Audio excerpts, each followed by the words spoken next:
ګوره اسلامي امارت مناسب وخت همدته وایي چې نه هلته زنانه مړه سي نه ماشوم مړ سي نه بل څه وسي لکه تیر ځل چې موږ وکړ په همغه پوستو باندې هغه وکړو دغه جریان کې لکه اوس خو پاکستان منکر ده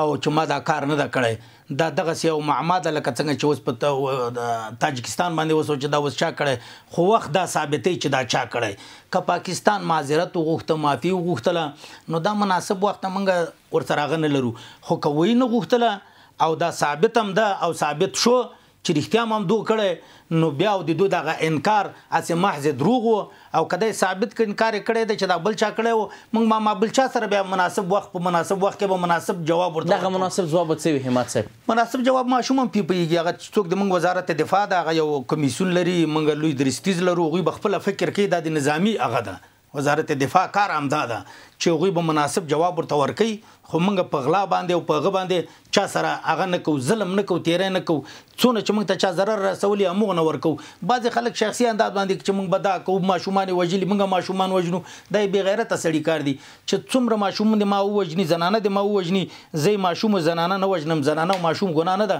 همدغه قسې وژنم چې دا امر یې کړی همدغه کشنې ذلیلوم زخمي کوم وژنم او جهنم ته یې لیږم له دنیا یې تېروم روزي پې بندوم چې هغه خلکو امر کړی راغلی او دا هغه کړي هغه نظامي خلک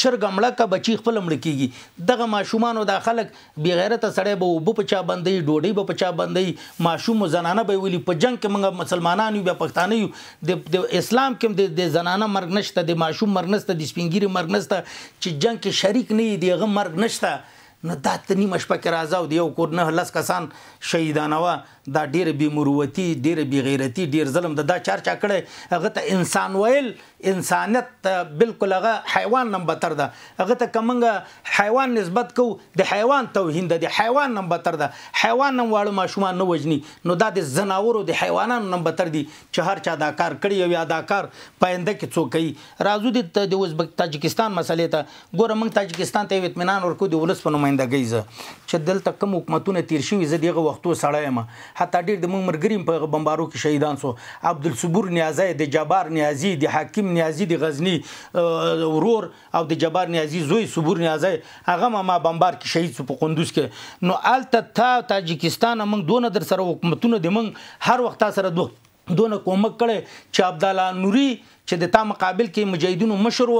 او هغه تا ته راغی درته دلته کمپونه تا بمبار کړ په یو ځل نه 11 زري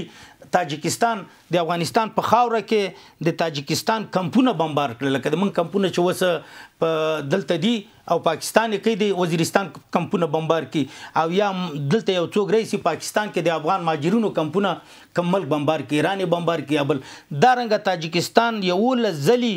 کمپونه بمبار کما یو نوم درته مثال واخیسته ډیر کسان دي چې مغلطه په مغلطه زخمیان سوي شهیدان سوي کورونه لمنځه تللی دي هغه نه مخ کې هغه پاول دغه په وختو کې د نن 100 کال مخ کې چې کله تاجکستان باندې هغه راغی دغه وخت شوروي د وخت روس کمونستان راغلل نو دلته د کوم حکومتونه چول د امان الله خان وغه مخ کې هغه خلک لاستړي ور بیرته ور کړل یعنی د موږ حکومتونو د افغانستان حکومتونو تاریخ کې هغه کار نه کړی چې د تاجکستان او ازبکستان د حکومتو خلاف کړی اوس چې اسلامي حکومت هم راغلی دا 4.5 کال کې موږ د ازبکستان تاجکستان د ایران د هیڅ په خلاف څه نه کړی موږ باندې څونه جنگونه که معمولی هغه تریخواله هم راغلی دفاعي سیستم موږ هغه کړی ایران هم په موږ باندې هغه کړی تاجکستان هم اتهامات کړي وو په یو وخت اوس چې هغه پښیمانه دي زه وایم دغه نورو ګاونډیانو ته هم چې تاسو هم پښیمانه سئ